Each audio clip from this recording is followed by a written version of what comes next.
crowd likes you, you could almost get away with murder on stage. Let's give it up for Ricky Gonzalez. I'm here, everybody. You kidding me? You bet. All right, man. That was great. Clap your hands if you guys love to eat pizza. Off my dick. Huh? What are we doing? Anytime you write a joke and it's like good, like you've done it at an open mic once or twice, you get just so excited. I found these. I thought I lost them. I'm actually pretty excited about it.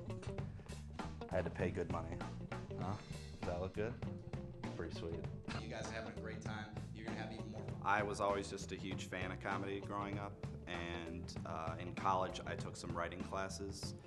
They were like screenplay writing stuff, and I learned like a lot about comedy writing format, and I loved it. Yeah, my whole life is really just focused on playing sports, and I, in high school, played football, basketball, and baseball. Went to college just to play baseball. That was all my focus was. I could care less what my degree was in. When I figured out I wasn't gonna pitch for the Chicago Cubs, I wanted something else to do. I always wear a Cubs hat on stage.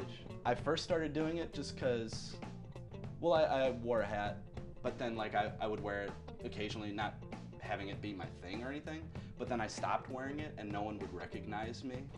We run a very awesome open mic every Wednesday together. I always kind of, starting in college, would write stand-up jokes a lot, but I never had the kind of balls to go out and actually do it. I was very intimidated about the idea of trying to actually pursue stand-up. My name's Ricky Gonzalez, edgecomedyclub.com. Check it out. Hope you guys get home safe. Eventually, I just forced myself to go to an open mic, and then when I saw how shitty everybody was, I was like, well, I can be just as awful as all these assholes. All right, guys, see ya.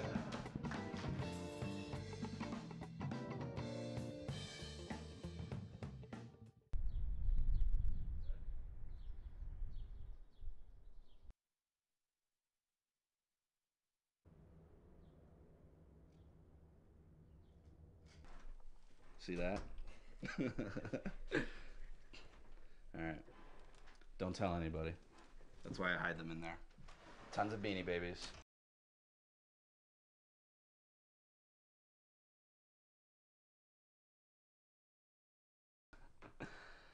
That was a sign some friends made for me for a football in high school. They held it up, and their mom was like a second grade teacher, so they had a bunch of those in their house. Like there's the other one with the police guy. One show, the Riot Comedy I'm doing, they asked me to do their last one, which is kind of a cool honor. That's a room where I've done some of my best sets ever. I also, what I do for a living, I work part-time at a community center. I run a lot of youth after-school sports programs. The worst part about working there has to be the bathroom situation, because there's no adult-only men's restroom. And I don't know if you guys have experienced this, work with kids, been around kids, but for kids, a bathroom is just a giant play place, okay? And then I'm doing this new thing they're doing in Aurora. Let me see if I can find the website, because the website is really cool. And they're calling it actually the Best of Chicago Comedy Festival. And I'm performing. The guys asked me to perform on the Friday show, but I don't know, I think this website's really cool. And they have everyone's headshot in a slideshow. I think mine's coming up. Yay, there's me. It's kind of sad when you look at your calendar and there's like nothing coming up.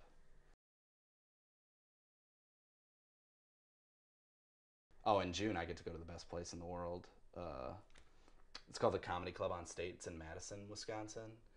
And it is insane. It's so much fun. They laugh at everything. They like are so excited to be there, which is just so refreshing when you're performing for people who are just thrilled to be at a comedy venue, which is not the case in Chicago every time. But it's really funny if you ever get any comics like set list and just read them. It's like the most ridiculous random nonsense. Like, what was the one you were just shooting? Yeah, like mine just says dad handshake, Cubs announcer, boss new job, sweatpants, friends porn, trickle down, bottle opener flips, teen titties, audience retail iced, where yo hood at. So that's very random, but if anyone was trying to steal my jokes, I don't think they'd get a good idea what the hell I was trying to talk about. They need action shots of us loving each other. Yes, I do. She loves me.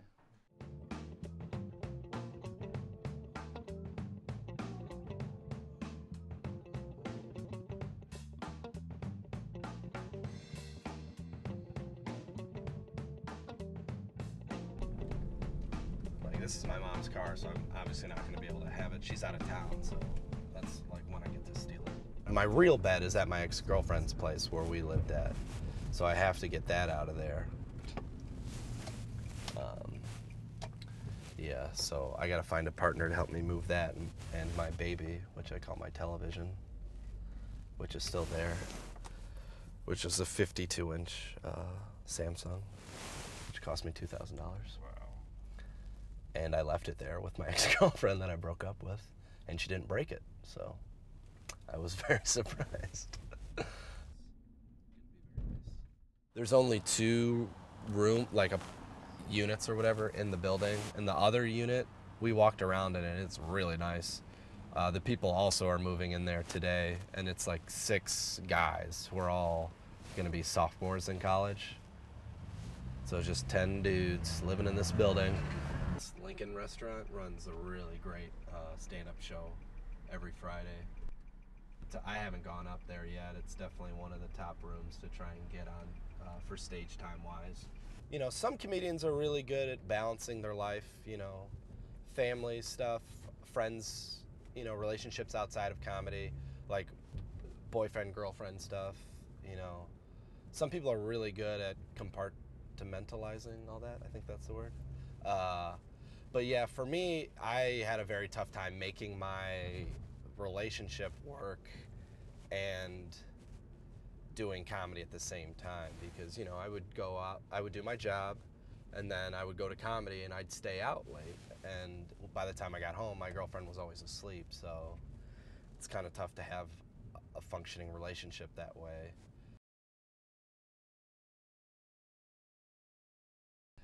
Not being in a relationship is going to help me out a lot, because I won't have that kind of guilt factor, which like some people have. It's like, oh, I'm out doing comedy, not, you know, with my boyfriend or girlfriend, and, you know, just having that kind of weight lifted off of me, like not having to worry about that anymore, is going to help me tremendously. And living with comics who work really hard is also going to help me, because those guys go out all the time, and, you know, that'll definitely push me to go out all the time. So it kind of just fast tracks you a little bit.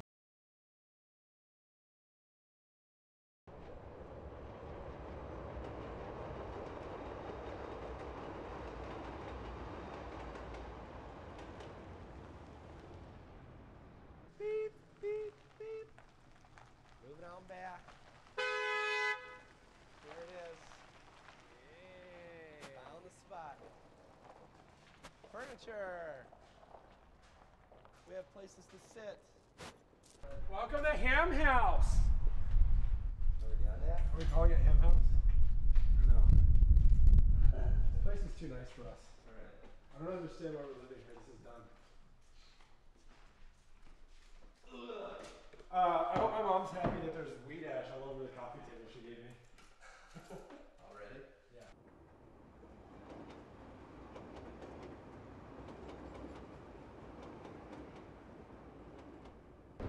All right, guys, gotta go to work. See you guys tomorrow or later tonight.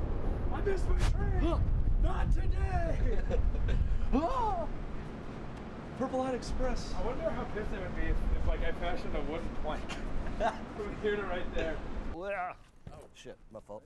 Thought Cameron was doing something. Well, then I thought you got it. Well, when we were at Blue Bayou, I was telling Casey, who's an improv guy, about it, and he was like, "Oh, you know, I manage a." They That's why I don't like high town. kind of knew about my situation, like I was planning on moving out, and Cameron and Kenny were talking, and with Jeff about, they were kind of for a while talking about moving into a place, and so they kind of needed me to figure out my life, and then I kind of did, and then we all kind of just, it just kind of came together. Women's jewelry that I found laying around my apartment. Oh, shit. Just fell on the It's just various bracelets, bobby pins, and fucking rings, and earrings, Yeah. necklaces, Ball pubes. ball pubes, ball froze. Condoms. Asian semen. Strap-on porn. Wait, what? Strap-on porn? That's not a thing. Got Chinese food there from Asians really young people. Made it even worse.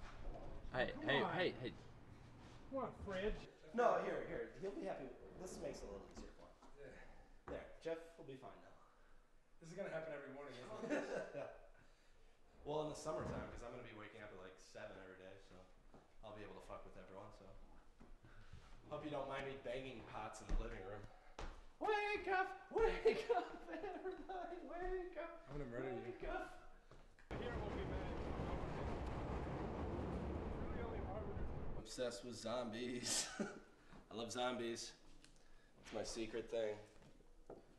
And autographed, because I went to C2E2, the comic convention, and geeked out on zombie stuff.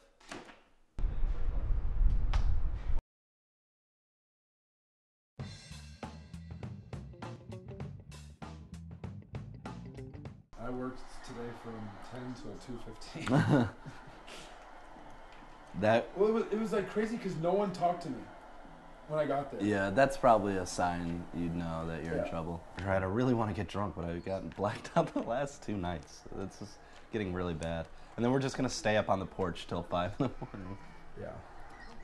At least I don't have to be at work super early tomorrow. I'm gonna get really drunk. It's a 3-point game, Rick. Are those women's sweatpants? Oh. Those look like my mom's sweatpants. You're very manly. Don't start trying to pick at me because I'm taking your spotlight. Yeah, I had to try. Damn it! You But they just look like completely fucked me, Ricky. I'm gonna fuck you if you wear those sweatpants in front of me. This guy. This fucking guy.